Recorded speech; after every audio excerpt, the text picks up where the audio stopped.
Good evening and welcome to Q&A. I'm Tony Jones. Tonight, in the wake of the Intergenerational report, we're turning the spotlight onto the big challenges facing Australia over the next 40 years. Here to answer your questions, policy analyst and Grattan Institute Director John Daley, Council of Social Services Head Cassandra Goldie, the man with his hands on the economic levers, Treasurer Joe Hockey, Shadow Treasurer Chris Bowen, and the Chief Executive of the Chamber of Commerce and Industry, Kate Carnell. Please welcome our panel.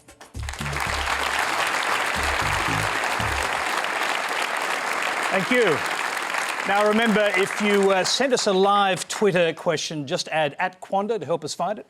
There's plenty of questions to get through tonight. Let's go straight to our first ones from Dukshi Suryakamanu. Baran, sorry, beg your pardon. My question is for the Treasurer. The Intergenerational report predominantly focuses on the large cohort of older Australians and how they can be equipped to drive Australia's future economy. Has the government considered the economic cost of not investing in the current generation of young Australians who will actually be responsible for driving our future economy? And how will they be equipped to do so, given the high rates of youth unemployment? Well, the level of youth unemployment is just way too high in Australia, and it's been a concern that it's been trending higher. That's one of the reasons why we have, for example, extended the loan scheme that applied to universities. We've now extended it to sub-diploma courses, which gives young Australians the opportunity to undertake the sort of training in the same environment as university students and the privilege that university students have with a loan scheme. Secondly, we've also extended the apprenticeship program to try and keep young people in apprenticeships because there was a big drop-off. But there's more work to be done. And the biggest driver of job growth in the future is unquestionably going to be small business. OK, I'm going to go to, before I go to the rest of the panel, I'm going to go to another question on this topic, because we've had several, and quite a few in fact. This one's from Ross Cunningham. My question's also for Mr Hockey. On ABC's Late Line this past Wednesday, you stated that having 20% of Australia's youth listed as unemployed is, and I quote, not a crisis, despite the fact that it will cost Australia $13.6 billion in GDP this year. The 20% of unemployed young Australians, combined with the families currently supporting them, amounts to a significant percentage of the population who would disagree with you in saying this issue is not a crisis. Are you concerned you may be out of touch with the Australian public on this issue? No, I think you've taken it out of context, because when you talk about a crisis, as I referred to in that interview, a crisis is 50% unemployment, youth unemployment in Spain and parts of Europe, developed economies, and they also have significant demographic challenges. 20% is way too high, and it's a big challenge for Australia. How high would it have to be a crisis? Well, I mean, 25, 30? Well, that is a... Underemployment and unemployment for young people adds up to 30% already. Well, there's considerable underemployment in Australia. I mean, we can talk about the words. What matters is the outcomes. And the outcomes are that it is way too high at around 20%. We need to create work, but also we need to help people to undertake further learning opportunities. That's why we've extended the loan scheme. That's why we've extended apprenticeship programs. But there's more to be done. I'm not suggesting for a second that that's enough. Right, let's hear from the rest of the panel. Cassandra Goldie first. Well, look, obviously we're really concerned about the future for young people, and it was one of the reasons we were so opposed to many of the measures that the government announced in the last budget, because there was a whole lot of defunding of really important, effective programs helping young people to transition out of schools, those particularly who are at risk of really dropping out, to support better linkages with employers. Obviously, right now for a young person, if you're unemployed and you don't have any financial backing, you're living on just $30 a day. It's really crushing for young people. So we were really horrified, frankly, to see the measures that the government announced in the last federal budget. Now, fortunately, some of those measures haven't got through the parliament yet, and we're certainly hoping that the government is really prepared to rethink this. We think there's our responsibility is to give young people hope and aspiration and to support the aspiration that's out there. And so better investment is exactly what's needed. And of course, a lot of young people, yes, they want jobs, but there's also fantastic ideas from young people about the businesses and the enterprises of the future. And that's what we'd love to see the government really focus on, rather than this playing to this old stereotype, which has never really been true, that young people are just lazy and if we just cut off your income support, miraculously you'll go out and get a job, because that is not real world, and it's certainly not the experience for the individual young person. It is a crisis right now. Jo Hockey, you're going to want to respond, but I'll come back to you to do that. I just want to hear from the other panellists. Kate Carnell first. Look, thanks very much. And thank you for those questions. From the Australian Chamber of Commerce and Industry, we represent 300,000 businesses in Australia. The majority of them are small to medium businesses.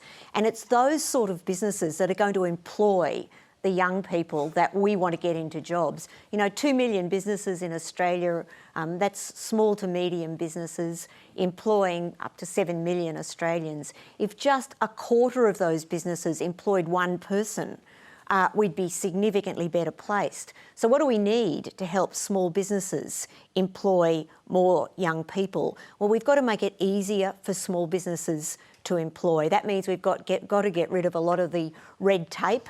The biggest single problem for small businesses tell us it takes them about 11 hours a week, $10,000 a year to handle all of the red tape, the government at all level problems, but also a lot of the training that young people are doing at university or in other places just isn't relevant. It isn't what small business needs. So we've got to get our training programs better in line, not with what universities or training operators want to provide, but what business and young people want to be doing. And I'd have to say, we also have to change some of our industrial relations laws. We've got to make it easier for businesses to employ, whether it be penalty rates, and a range of other things. Quite seriously, most young people get their first job in places like cafes, restaurants, hospitality, tourism and so on.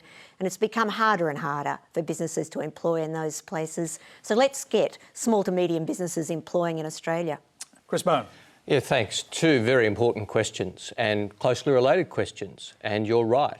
Investment in education is more important now than ever before because of some of the issues in our economy and the long-term issues that we're dealing with.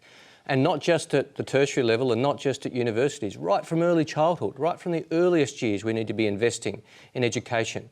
Because we do have, I would use the term crisis. It's not a term I use lightly. It's not a term I throw around easily, but it is a crisis because if we do have such high levels of youth unemployment, we're throwing people onto the scrap heap so early that it's very hard for them to recover and get into the workforce, and their working life is wrecked right from the beginning. So I would use that term and I would deal with it primarily through investing in education to give people the skills they need in this rapidly changing world. The entry-level jobs that many young people use to get into the workforce are disappearing at a rapid rate. Well, you just heard Kate Carnell say one of the reasons for that is restrictive industrial relations laws, and presumably she means penalty rates in that regard. So would Labor be prepared to step back from its embracing of the current rules? Well, no, I don't think penalty rates are the main issue when it comes to youth unemployment, to be frank. I think education and giving young people the skills to compete in this really fast-changing world where the jobs are changing. And a lot of the jobs that will exist for young people in the future just don't exist now. They'll be high-tech, they'll need very good training in science and maths.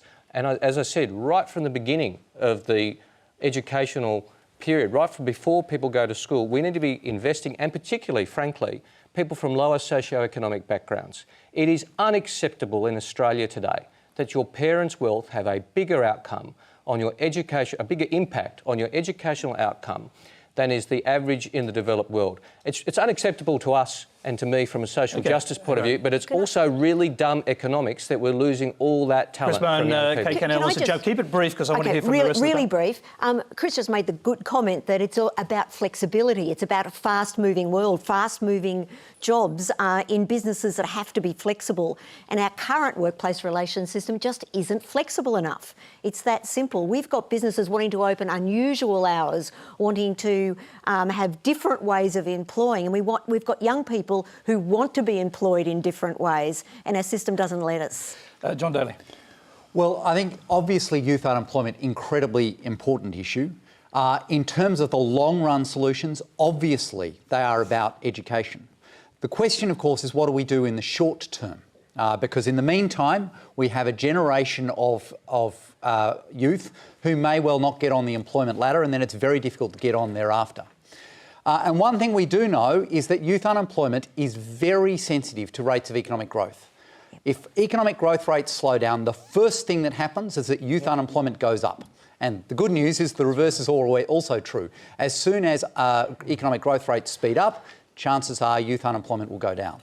So the most important thing we can do is ensure that the Australian economy is functioning well.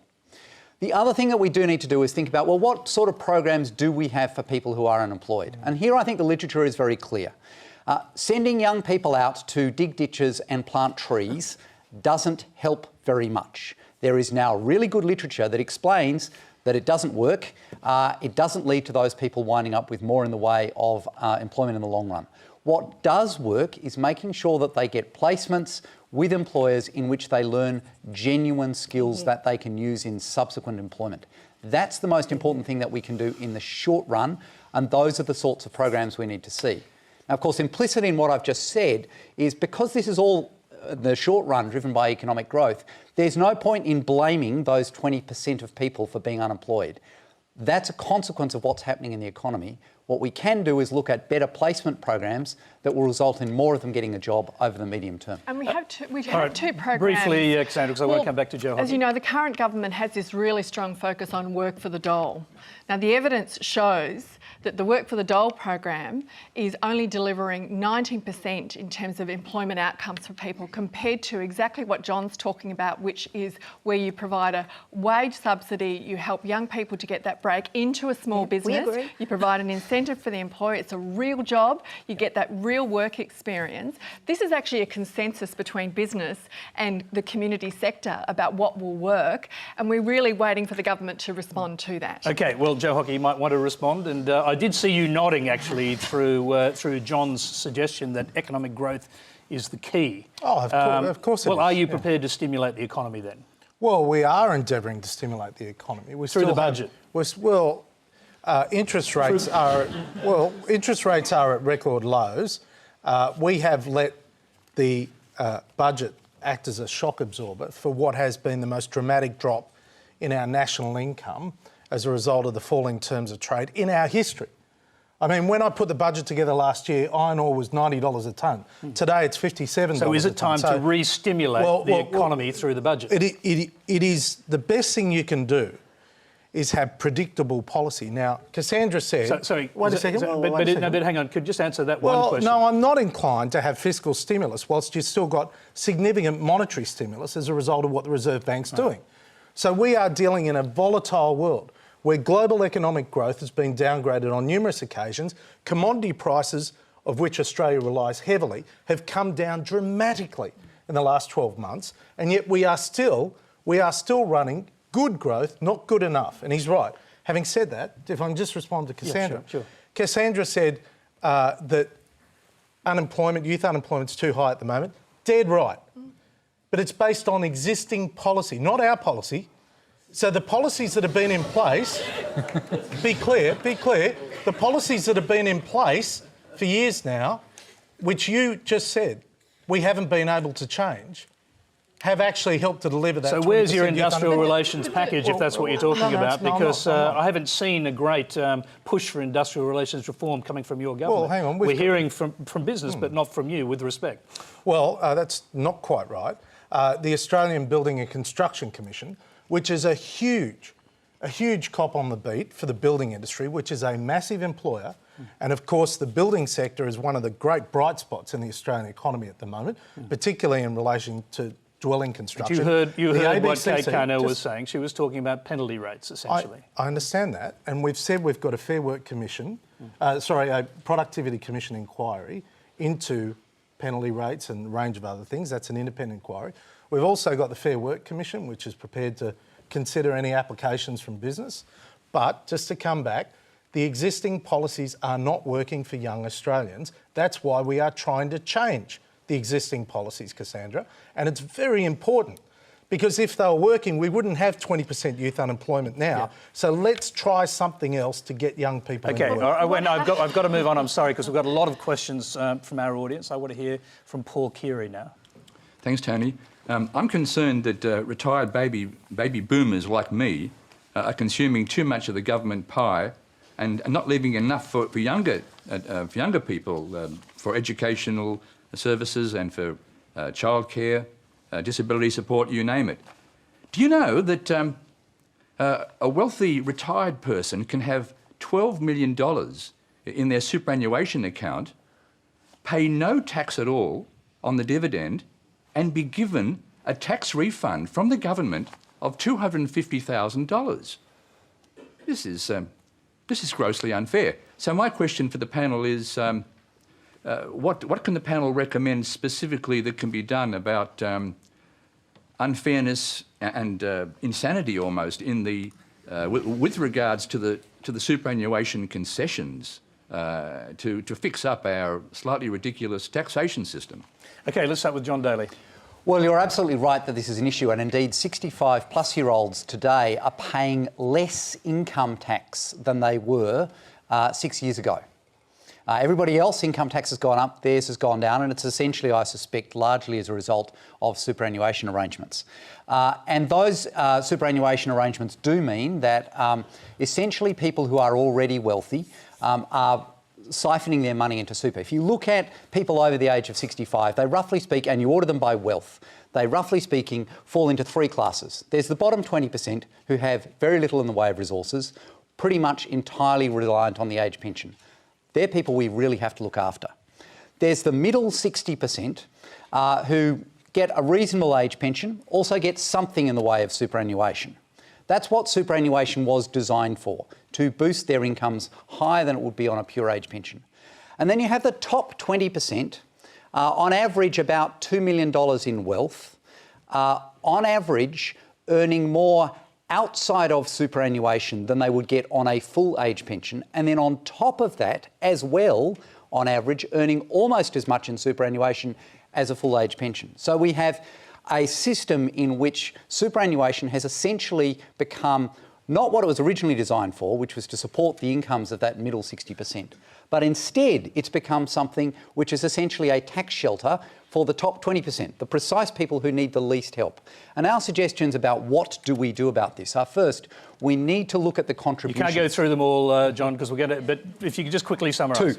Two of them. Firstly, we need to reduce the amount you can put in out of your pre-tax income to superannuation. At the moment, you can put in up to $35,000. That needs to be pulled down to $10,000. The other thing we need to do is tax the earnings of people once they're in pension phase, so roughly speaking over the age of 60. At the moment they pay no tax. We think that they should pay 15% tax, like everybody else, on the earnings of their superannuation fund. Joe Hockey, what we're talking about here, well, the question was talking about some form of intergenerational inequity that seems to be built into the superannuation system. Do you agree? Well, I think there's more to it than that. I think I'm interested in the figures that you've presented, but I think there is more to it than that.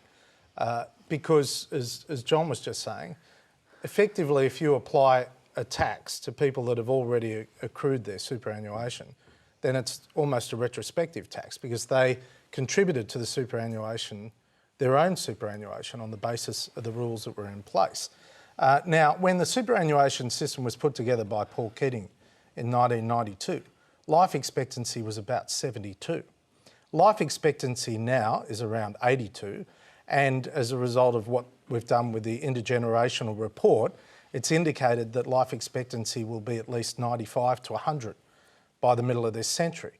So the question is, do we have enough superannuation to actually cover a much longer life, and do people, and I get terribly upset when I hear about people that actually did put money aside in superannuation and then find they've run out because they're living to 82, 83, 84.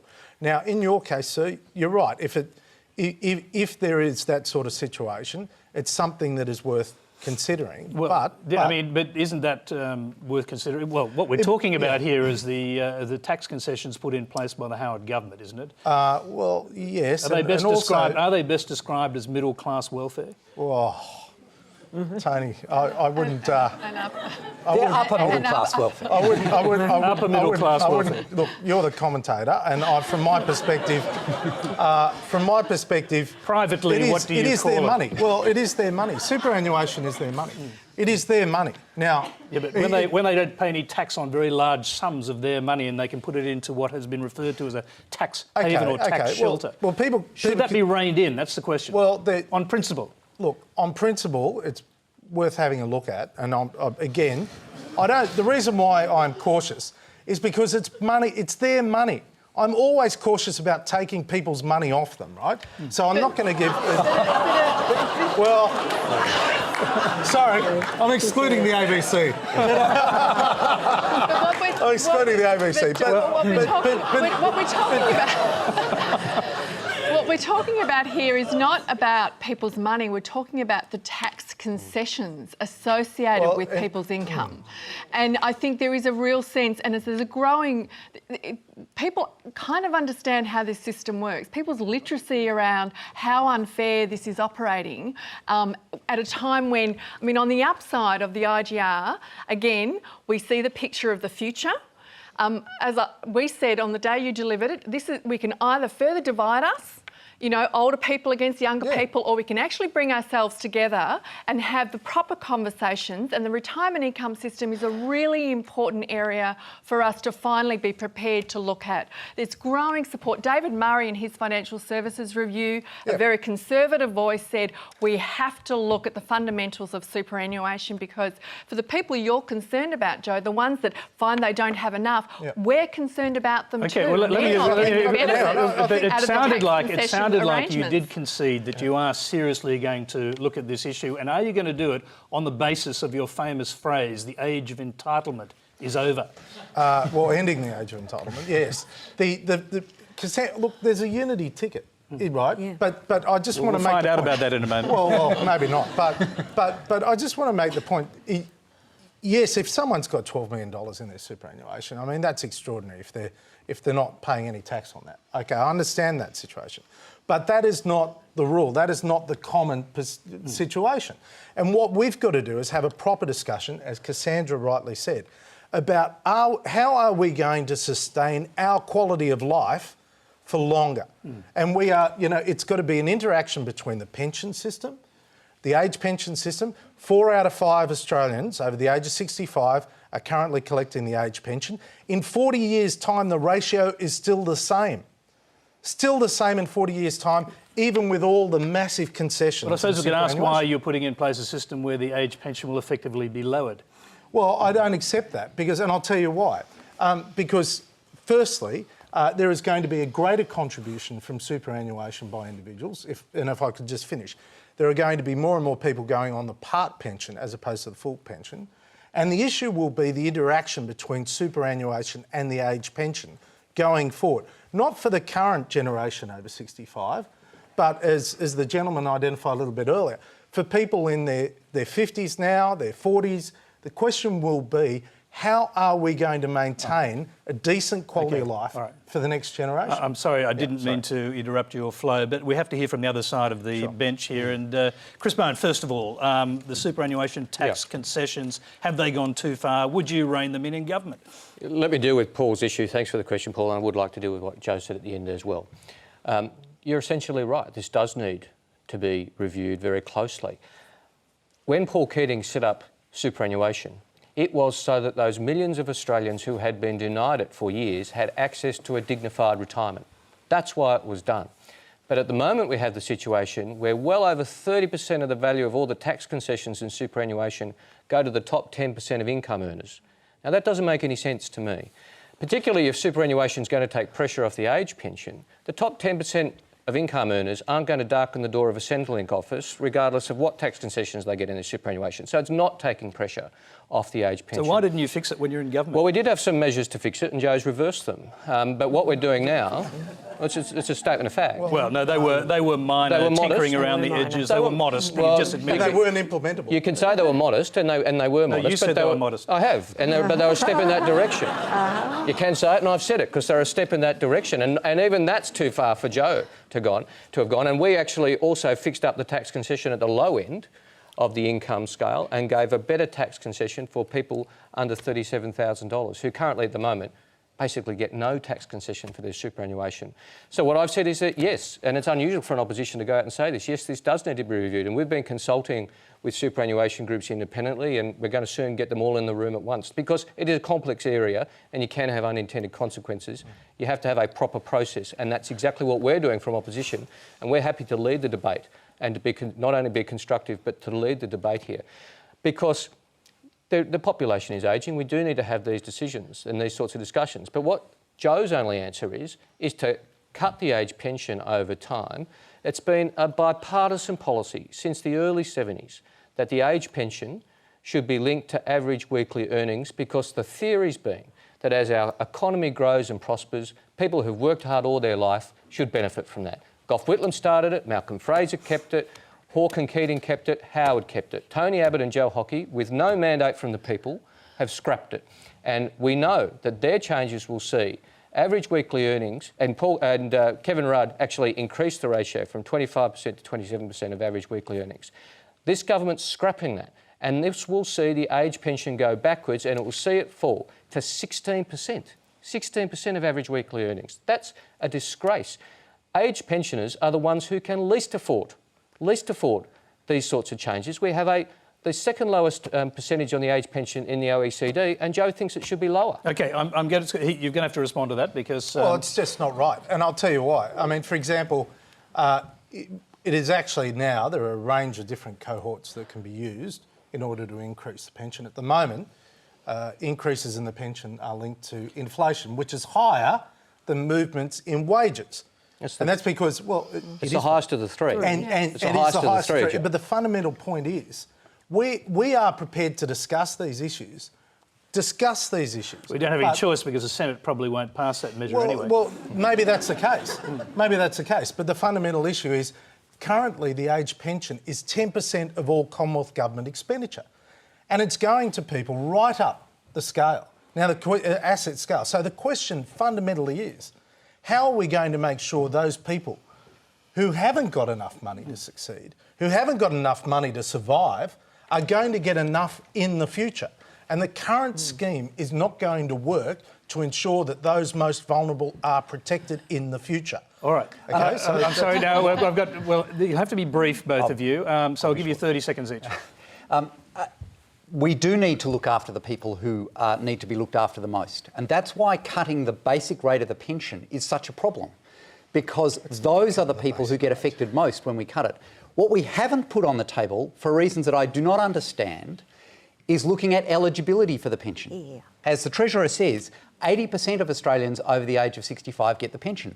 Many of them have up to $1 million in assets outside of their owner-occupied housing. Indeed, we've wound up with a system in which the only way you can fail to qualify for the age pension is essentially to either be seriously rich or have an incompetent financial planner.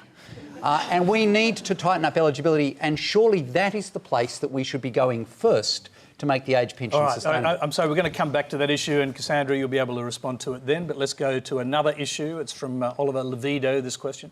Hi. The IGR shows that we are robbing the youth to pay for the old. I'm 22 years old, and by the time I retire, there may be no pension for me to claim, and therefore would need to rely on my superannuation. What does the panel believe? What does the panel think of the Treasurer's suggestion that the young be allowed to access their super to put money towards their first home? Could this change people's attitudes of the core purposes of superannuation? I'll start with Kate Carnell. Look, thanks. And just I suppose, to answer the previous question and yours as well, from a business community perspective, we absolutely support having a look at some of the tax concessions that Paul spoke about before. We think at that higher end they really need to be looked at. But what we do need to do is have a superannuation system that allows you to be able to retire on your superannuation at some time in the future. Having that huge group of Australians that are looking to the old age pension for their retirement. So that question, I'm sorry, I'm just going to bring you to the point of the question at the end there, which is, do you essentially support the Treasurer's proposal that young people should be able to access their pension, their superannuation money to buy a house? Look, I'd have to say we don't, and only because we really believe we've got to get more people off the old age pension, and for the old age pension to be a safety net, not an entitlement in the future. The only way we'll do that is to get more money into super for young people like you. That said, we absolutely support the Treasurer in having a good look at how we make housing more affordable for young people. It's a real tragedy that so few young people now can really get into the housing market, particularly in Sydney. All right, now Joe Hockey, I don't know that you can say that too many people, economists, business leaders or otherwise, have come out to support this notion. Are you going to back away from it? Well, can you point out it wasn't my proposal in the first place, but... Can I just point out that you are the one going out there, as I said on Late Line the other day, you're the one going out there spruiking the idea, and you haven't stepped away from it, so I guess the question is... Because I think we need to have a debate about access to housing for young Australians. Yep. It is a big issue. The first person to raise the concept of accessing super for housing was Paul Keating in 1993 as Prime Minister. It was his election pledge in the 1993 election. So please, it's been around for many years. So you're now citing Paul Keating for your support. Have you read what he said recently? Oh, yes. He's changed a little over the years. He's a little greyer and he's obviously changed his attitude. No, but you hear what business is saying. Well, I do. Do you still think it's a good idea? Look, I think if it raises the issue about how we are going to help young Australians to get into homes, I think it's a good idea, right? But obviously it's not going to be a total solution. There are countries in the world like Switzerland, Canada, Singapore that have variations of it. But okay, if there's a consensus in Australia that really superannuation should be quarantined to retirement income, the question is, how are we going to help this guy here to get into a home? Because the best form have you got another answer? Because that one's not working. The best form of savings for an individual over the long term is going to be having their own home. That hopefully will be it. Now, the key principle in relation to housing is we are still short of housing in Australia. We are trying to get out, trying to stop people illegally buying properties, foreigners illegally buying properties, but also we are importantly trying to stimulate the housing sector. We've seen a 13.5% increase in dwelling construction in the last 12 months, 20% in New South Wales, but there's more work to be done. Right. Yeah, I think that most of the audience would agree there's more work to be done. Cassandra, Goldie. Well, look, we don't support that policy either for the reasons that Kate talked about, but I am delighted that the Treasurer wants to talk about housing affordability in Australia, and I must say I think that was one of the big gaps in the IGR report, because if you talk to most people in Australia, if they don't know it's a problem now, you can certainly see that it's going to be the chronic big problem. Affordability, mobility, security, dignity, all of these factors, the ability to live on an age pension in later life. So the fact that we don't have a coherent national policy on addressing housing affordability at all right now is a serious problem, and there is a lot of consensus about what needs to be done here, including doing investment and incentives to get more private investment into affordable housing stock. Now, we had a national rental affordability scheme that was funded under the Labor government that needed to stay in place. We were starting to get some traction there, and unfortunately that was rolled back by the current government. We've got a serious piece of work to be done around negative gearing and capital gains arrangements. There is a growing consensus amongst the investment community as well that the concessionary arrangements on capital gains and the way negative gearing operates, which is one of the most generous arrangements in the developed Cassandra, world, I'm going to interrupt you there because we have got a question. Cassandra, I'm not trying to interrupt you, except that we've got a question on this subject, so we'll go to that, then we'll hear other people on it. It's from Claire Green. My question is, why is negative gearing on investment property treated as a sacred cow by both parties? This is an obvious area for reform, given our fiscal situation and the recommendations of several leading inquiries and experts. Does our federal politicians' reluctance to address this issue have anything to do with the fact that parliamentarians own an average of 2.5 properties each? I'm going to go to Chris Bowen first.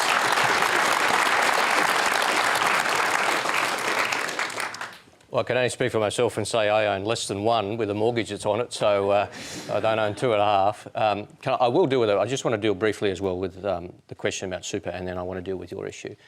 Super for housing is a really bad idea for 3 reasons.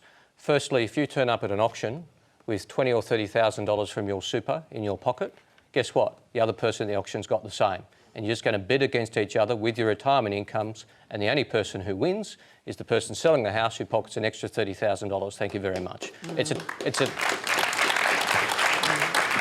In the meantime, you've eaten away at the start of your retirement income and you've cost the federal budget by this decision. So it's a really bad idea, a really, really bad idea. Negative gearing. Negative gearing. Look, what we're doing is going through a process at the moment of looking at housing affordability, looking at the pressures on the budget and consulting, and looking at what the situation should be going forward. So what I would say to you is I'm not going to tonight announce a policy or start ruling things in or out in relation to this. I don't think either side... But is negative gearing in your sights, along with the capital gains tax arrangements, which Cassandra Goldie was just talking about, I seem to recall you together are driving the housing investment boom beyond what anyone might have imagined? Well, Tony, I seem to recall you asking me exactly that same question on Late Line last year, and I'll give you the same answer because the situation hasn't changed, is that we're going through developing our policies. It would be irresponsible for me tonight to start ruling things like that in or out. I don't think either side of politics is going to abolish negative gearing tomorrow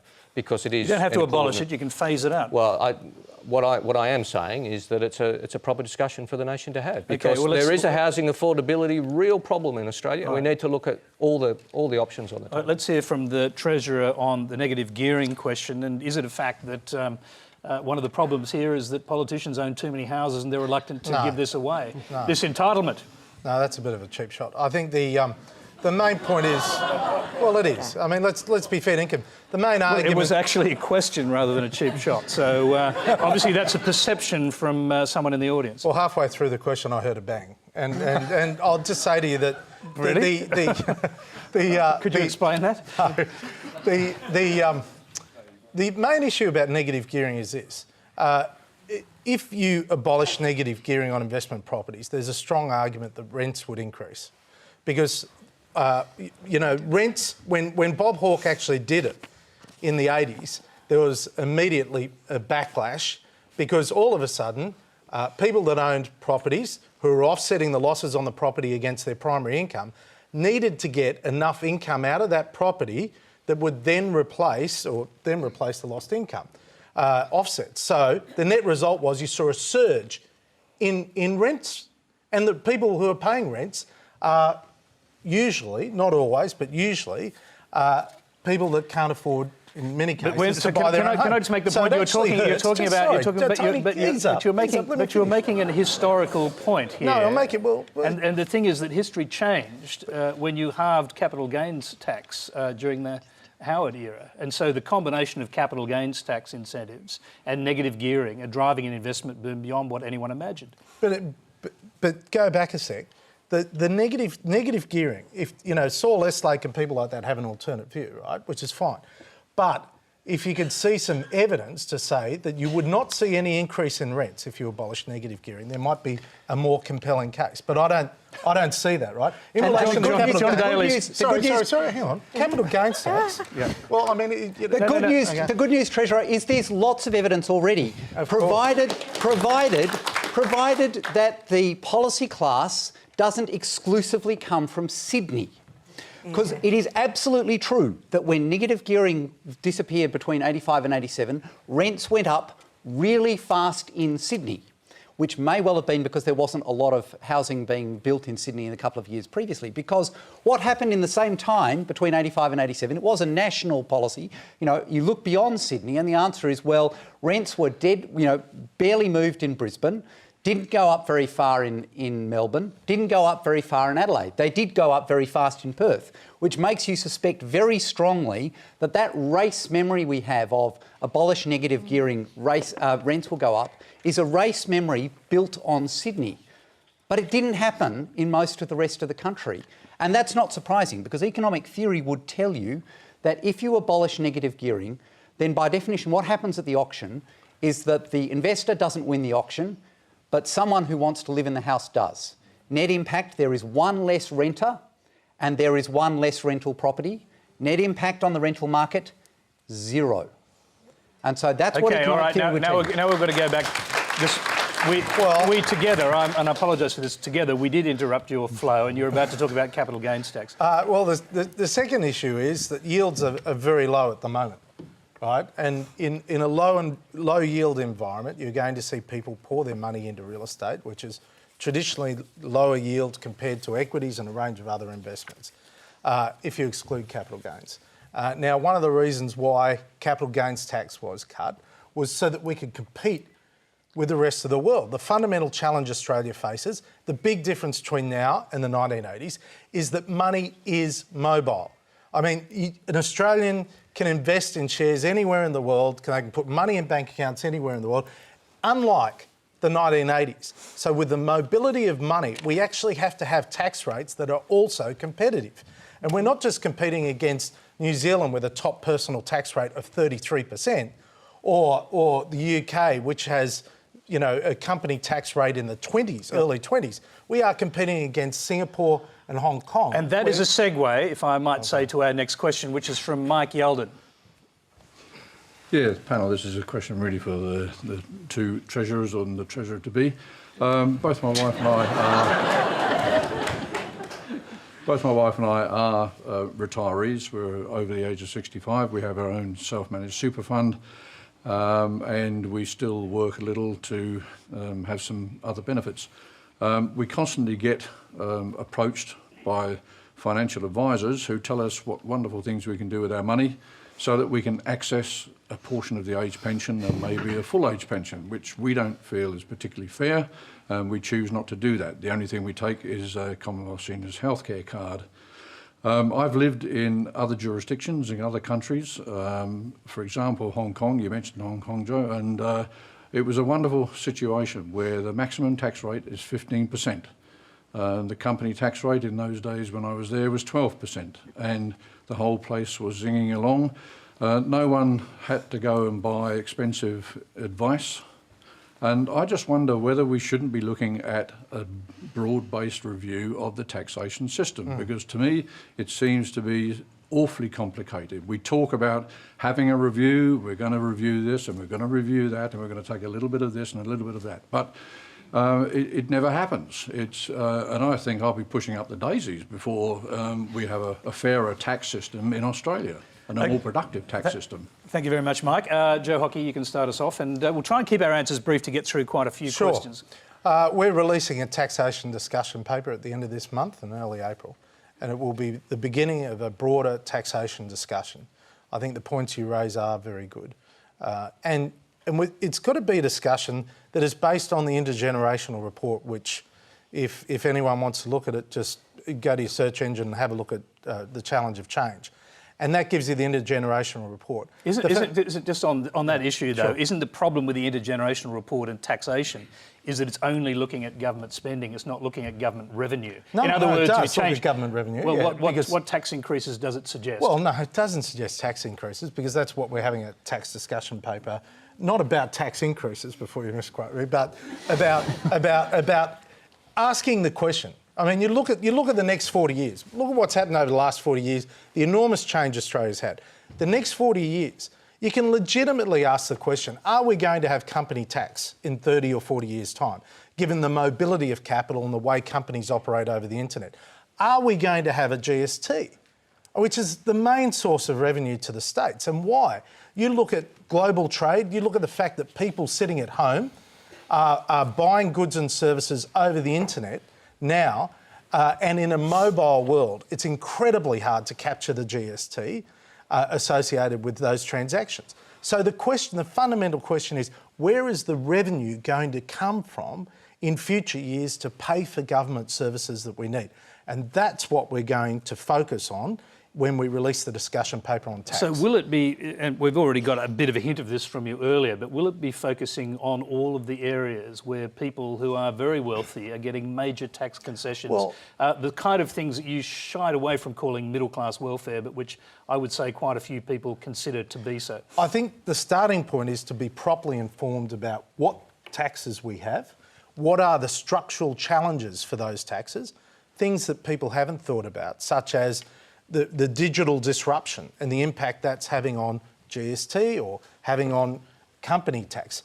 For example, Australia has the highest collection of company tax of any country in the OECD. Now, that is probably not sustainable because companies are more mobile and more global than ever before. So the question is, what is going to give us the revenue? And that's where we start from. I mean, if you put out a paper and you say, let's target X, let's target Y, it doesn't give you an answer. All right. And it's certainly short term. In the interest of hearing from everyone, Chris Bowen, do you have any answers as to where the revenue is going to come from to pay for your own giant promises when you're in government? Well, that's not the premise that I would accept, to be clear, Tony. Well, you never really did explain. Well, that's not quite right. That's not quite right. We had a funding plan for the spending commitments, which were very, very important spending commitments, which go to much better funding for our schools through the Gonski model and looking after the most vulnerable people in our community through the disability care scheme. But to answer your question, Mike, I think you're essentially right. The tax system doesn't always make sense because it's built up over time in an ad hoc sort of a fashion. And it is an area where the federal government and the states do need to work very closely together. So just to take one example, if you live in Sydney here, then a big chunk of your insurance premium is a tax, which makes no sense because you're doing the right thing in insuring your house. If you don't insure your house, you don't pay the tax, but then that's not the right thing for the community. We want people taking more insurance. So that doesn't make much sense. And that's something the federal government and the states would need to work together on to try and fix that across the board. It varies from state to state. That's just one example. And Joe's got the white paper coming out, and that's a process we'll participate in and we'll be constructive in. So do you have any thoughts now for the audience here on where the revenue might come from? What form of revenue streams do you imagine? We've already dealt with, we've already announced a multinational tax avoidance package, which would raise $2 billion over the next 4 years. We announced it a couple of weeks ago. Unfortunately, Joe thought about it deeply for 3 minutes before rejecting it. But that's something we said. That's something we said. We said if Joe wants to do that in the budget, we'll back it. There's one bipartisan policy we could have immediately because multinational tax evasion is a big problem. In the budget, bipartisan policy. I'd love to. I've asked for all the details on it, and I'm still waiting for them. But look, I'd just say to you on multinationals, people have to pay tax where they earn the income, right? So when we were chairing the G20, we drove the international agenda on this and led the way globally on it. Number two, I just signed a tax treaty with Switzerland to go after people's bank accounts in Switzerland, which have been waiting for years. Number three, we've got people from the taxation office actually embedded in the offices of some of the more prominent companies, which I won't name here, so that we can actually find out what transactions they are avoiding paying tax. And number four, would number four possibly be that you actually are in agreement? I'm more than happy to do it. if Chris will give us all the working assumptions associated with the proposal, I promise him I'll get Treasury. We've released a very detailed policy, which is very clear, Joe, about how multinationals spread their debt around and minimise tax in Australia. And that's a very clear policy. It's in keeping with OECD best practice guidelines. I'm happy to sit down and talk to you about it, but you got up in Parliament and bagged it 3 minutes after we announced it. So hang on. Didn't show a great willingness to engage. No need to hold a grudge here. Well, I'd be delighted. I would be absolutely... Put down your arms. I would be absolutely delighted if the government took up this policy idea, because it's a very good one. It's one that we worked hard on over a long period of time, consulted with the business community. If Joe wants to adopt it, I'm more than happy to engage with him. This is a tiny drop in the bucket from what you need to raise. Yeah, well, that's exactly. I mean, that's a point. Look, I'd love to work together on that. It represents 0.1 of 1% of revenue. That's true. Okay, well, let's hear from Cassandra, Goldie and John Daley. Want to get in quickly, please? We've got more questions. I suppose that the exchange kind of is an alarm bell for me to say, can we please make sure that in such an important discussion about how we are going to ensure that we've got a sustainable tax base, that we really do try and have policies, argued over in such a way which doesn't enable us to get into the room together and really have a steady, stable process. Unfortunately, and this is why, absolutely, we are backing the process of tax reform. We are collaborating with business. We are wanting to bring the community into the debate. I think the community is absolutely up for decent tax reform in this country. Raising the GST, and we need to look at our politicians to be prepared to hold the line as necessary, to not rule things out, so that we can get a good debate going. Okay, Cassandra, not rule things out. GST. What I would say is that we didn't have that overspending. And that's what we're dealing with now, where we had a whole lot of cuts to really vital services, but there was no similar stable process for us to really look over the revenue side. And so part of what I want to say tonight again is the government, the crossbenchers have done a really great job on holding the line on some of the worst of that. And whilst we get a decent tax reform debate going, so that you as the public, we as the public can decide what are we prepared to pay in order to have what we think is needed. John Daley. Well, the problem is that you need whatever taxes you put in place in order to look after the services that we have. And one of the issues is that we as a society have essentially decided to spend quite a lot more money on health. Good news, it's keeping people alive for a lot longer. Bad news, someone's got to pay for it. We've agreed as a society to have an NDIS scheme. That's terrific, but somebody's got to pay for it. And so far we've had relatively little discussion about the fact that taxes will probably have to go up, certainly from where they are at the moment, in order to pay for that. And of course, no politician wants to talk about that fact. Let's hear if business wants to talk about that. Kate Carnell, taxes have to go up to pay for all the government services. Do you agree? GST has to be on the table. There's no doubt about that. We've got a situation where, as you've heard, Mike, that corporate income taxes or corporate taxes are amongst the highest in the OECD. Personal income taxes are high.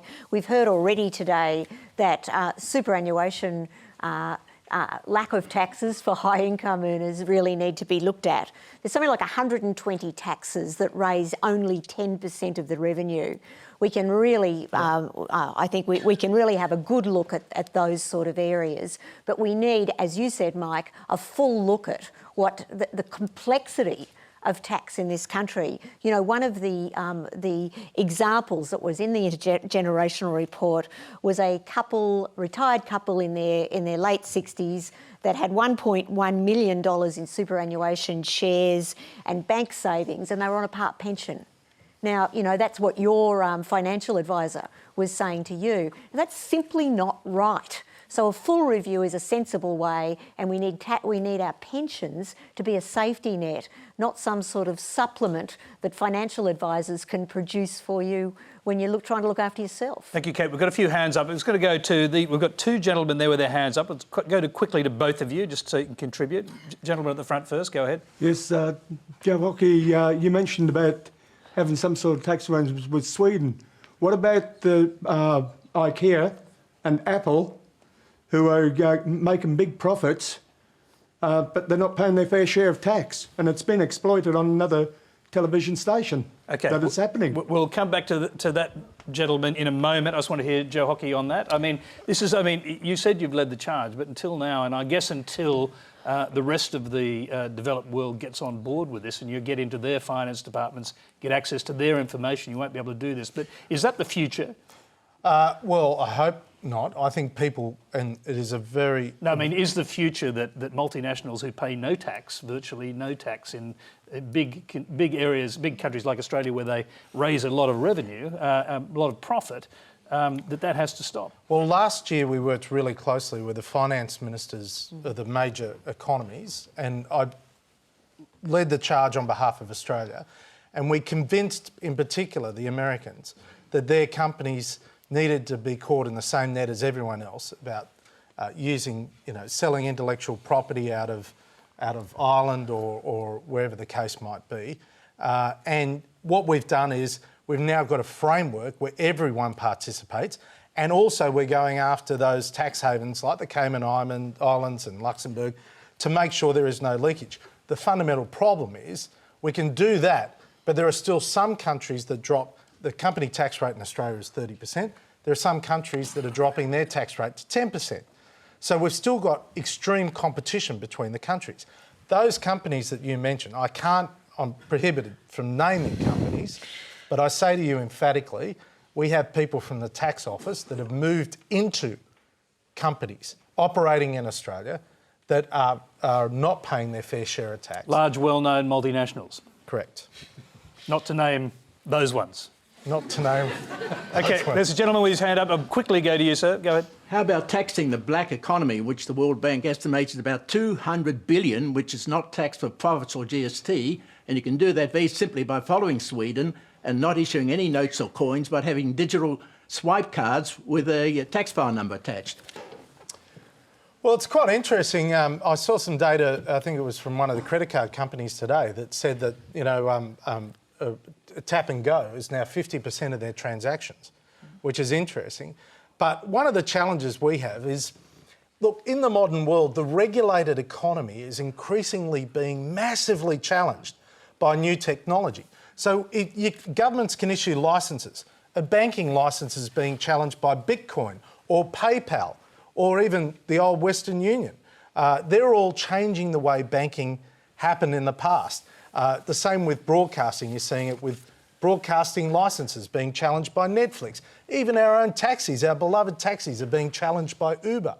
And this is the massive change we're facing in the world, where we have laws that are designed for yesterday that are failing to meet the challenge of a new world that is disintermediating and bringing in the consumer at a complete interface with other consumers. So they're taking... You sounded like Bill Gates. No, well, no. I was actually thinking of Kevin Rudd. Oh, no! Oh, God. Disintermediating. Oh, sorry. I apologise profusely. You're becoming Rudd-like, so I have to stop you. Oh, no. Too much morning TV with him. That was the problem. Our next question is from Peter Domkins. Yes. Now, Standard & Poor's credit rating outlooks for Australia assume that infrastructure spending will decrease over the next few years as stimulus packages end. Now, Australia's ever-growing infrastructure, when combined with proportionally decreasing income tax receipts from an ageing population, are forming a credit ratings perfect storm, if you will, particularly for the state and the territory governments that are going to bear the brunt of Australia's infrastructure deficit. Now, do Joe Hockey or Chris Bowen have any answers? John Daley, I'll start with you. Well, there's a popular belief that we haven't been spending money on infrastructure over the last couple of years, and it's not actually true. So if you look at how much, for example, Australian government spent on roads from 1987 onwards, it's averaged about 0.8% of GDP. The last 4 or 5 years, it's been 1.2, so it's been about 50% higher. So we have actually been spending a lot of money on infrastructure over the last few years. Has it gone up under the infrastructure government? It's certainly hasn't gone up. It's probably tailed off, but then at least as a percentage of GDP. As a percentage of GDP, right. It's not quite as high as it was. That's dead right. Certainly, if public you're looking sector at infrastructure. Yeah, public sector infrastructure. Because the states have cut back on infrastructure. Yeah. We've massively increased federal government infrastructure spending, to correct you. Yeah, but the overall game is about how much governments are spending on infrastructure, and that's tailing off. And the problem, of course, that we've got is, will we have enough? But as the Treasury Secretary pointed out the other day, actually our biggest problem is not how much we spend on infrastructure. It's how much we spend on productive infrastructure. Correct. And therefore making sure we really choose new projects well. And I note that in the last federal budget, of the projects that got money for the first time, not one of them had a green light from Infrastructure Australia. So we've got a process, at least at the federal level, for infrastructure which is not working. And indeed, you can look at the state level. We've certainly seen in Victoria and New South Wales significant controversy over projects where the public doesn't obviously have enough information, even basic information about what assumptions are being made, to assess whether or not a project is a good idea or not. And without that kind of assurance, chances are you're going to make quite a lot of mistakes. And Joe Hockey wants to respond to this. I'm going to get quick answers from both of our politicians. John's just wrong, right? For a start, we put $1.5 billion into WestConnex here in Sydney. It did have a cost-benefit analysis undertaken by the But that was a project that was already underway, Joe. No, I'm sorry. The new ones. I'm sorry. We put $1.5 billion in. We've given a concessional loan of $2 billion. The project is underway. Sydney Second Airport, yes, we are getting on with building infrastructure. Because if you want to build infrastructure to service a big city, you have to get on and build it. And it's important that you have essential infrastructure like an airport. Other road projects, east-west, there was a cost-benefit analysis undertaken by the state government in Victoria. It's just been torn up by the new state government in Victoria. 7,000 jobs have gone. In Queensland, they in turn were trying to have an asset recycling program, $20 billion of infrastructure program now at risk, because now the new Queensland government doesn't know what to do. At least Mike Baird has a plan to get on and build infrastructure here in New South Wales. Okay, we want to keep brief answers, and again, politicians, brief answers, and I want to hear from business as well. I'll be as quick as I can. John's not wrong, he's dead right. He's 100% right. There's two things that are important here. How much is spent on infrastructure? And from memory, I think, when we came to office in 2007, we were 16th in the OECD. Could be wrong about that, it was around there.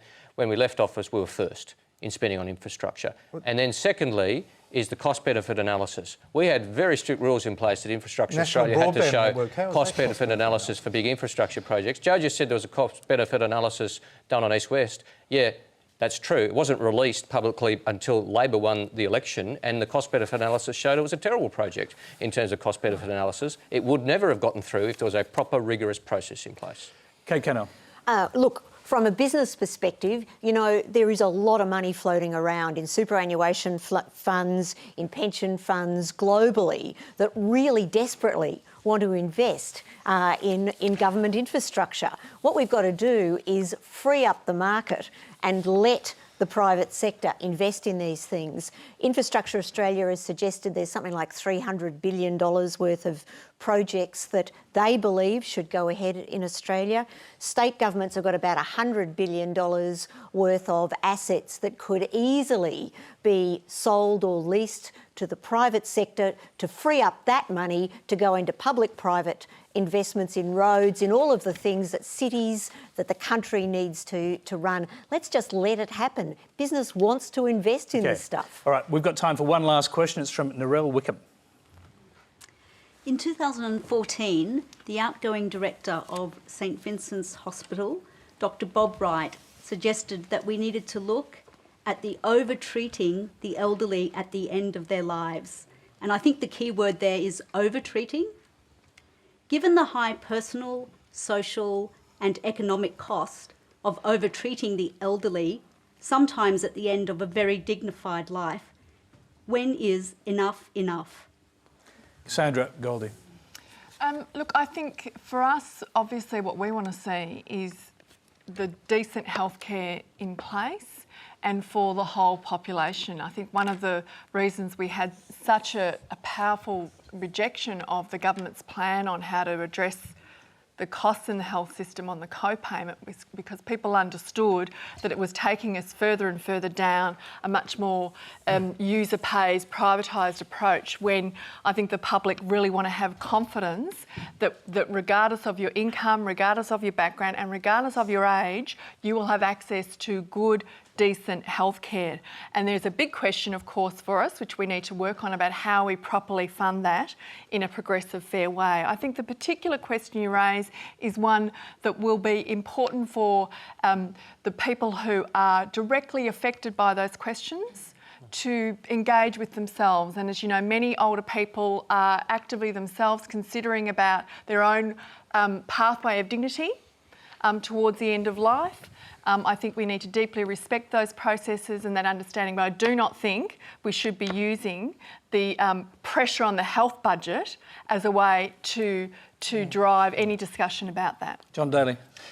We actually only spend about $3 or $4 billion on people in their last year of life. And I think that's probably about the right number, given that the total budget in health is about $100 billion. I think that the really difficult questions that get raised in this area are things like, do we have enough palliative care for people when they get towards the end of life so that they don't die in pain? Do we have enough arrangements in place that people who want to die at home, and actually that's the majority of Australians, do die at home, because that's not what happens at the moment. At the moment, most Australians don't die at home, even though that's what they want to do. And that's about looking at the arrangements we've got for home care. It's about looking at the arrangements we've got so that people can write advanced care directives, as they're known, to make it very clear to their family and to their doctors what they want to happen to them. And many people at the moment don't have those kind of arrangements in place because it's a really difficult conversation. But it's a conversation that we need to have. It's a conversation that we need to encourage so that more Australians can die well. We will all die eventually, and we'd all like to die well when it happens. All right, we're just getting close to the end of time, so brief answers. Kate Carnell. Look, very brief answer. I think it's what you've brought up is so important. All Australians need to have an advanced care directive or a living will. We need to come to grips with the fact that we are living longer and we need to die with dignity. The cost of health will continue to escalate, there's no doubt. The number of people aged over 65 is going to double. The cost of health for people over 65 is 3 times that of the rest of the population. We've got to come to grips with how we manage that. Joe came up with some ideas in the budget. I think it's wrong to just say no, that we're not having any changes to health. We simply have to. The costs are escalating too quickly. Chris Bowen. Decisions about end of life, I think, can only be made by the individual if they're capable of making that decision, their family and their doctors together. And it's not something that politicians sitting around in Canberra or here can tell people what to do about. It shouldn't be driven, as Cassandra said, by health cost concerns. Cost of health is a real issue and there's all sorts of things that politicians can and should do about it, but end of life decisions and how people deal with the final periods of their life can only be made by them or their loved ones on the best advice of their doctors. Joe Hockey, and you might want to reflect on Kate Carnell's statement at the end there as well. Well, I must say I find this discussion really quite confronting. The thought that there is a price tag on your last days alive is just unacceptable. From my perspective, you need to live with dignity and die with dignity. And we have an obligation to ensure that every Australian is in that sort of position. And if we have to spend money to make sure that people die with dignity, then we will do it, to make sure that they've got the best health system available. And I understand where you're coming from, but my God, if it was my parent or my wife or whoever it may be, I want to make sure they get the very best health system in the world. I'm told we're out of time. I'd like to cross-examine you further on some of the issues on health, but we don't have time for that tonight. Please thank our panel. John Daley, Cassandra Goldie, Joe Hockey, Chris Bowen and Kate Carnell.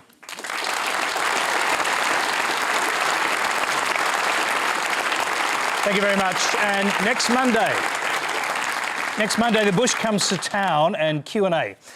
When we join hundreds of rural Australians at the Royal Agricultural Show, put their questions to the multi-award-winning country musician Troy Cassandra, National Party Senator and Assistant Health Minister Fiona Nash, the Shadow Minister for Agriculture Joel Fitzgibbon, corporate financier turned farmer Robin Clubb, and Rob Cook, who uses new technology to run his cattle station from a wheelchair. Until then, good night.